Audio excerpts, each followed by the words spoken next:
While there is some encouraging news in the fight against colorectal cancer, as rates continue to rise in younger adults, doctors are now detecting more cases earlier. This after the screening age was lowered from 50 to 45. For your health, we want to bring in nurse practitioner Alice Benjamin to ask. Alice, thank you for joining us now. But why does early detection make such a big difference when we're talking about colon cancer? You know, when you can catch colon cancer early, especially at stage 1 where it's still localized, it can make all the difference. This is a stage where surgery can potentially be curative. It increases survival rates up to 90%, and it can offset any type of aggressive treatments like chemo and radiation. So early detection means early intervention, and this potentially can improve the quality of life and survivals.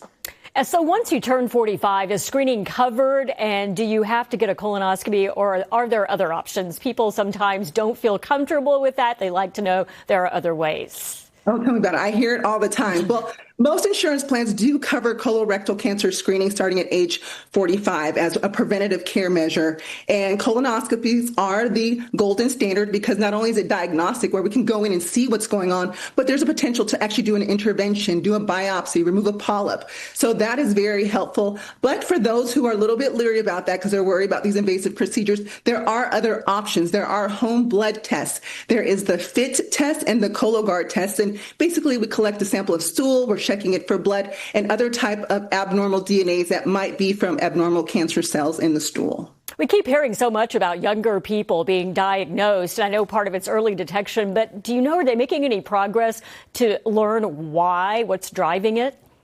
You know, I think that is a work in progress. We're always looking to better understand what is causing the increase in these cancer diagnoses. Is it the environment? Is it our diet? Is it stress? You know, so pollution. There's so many variables there. And while we're working that on the science side, I think the one thing that we have working with us is these cancer screening tools.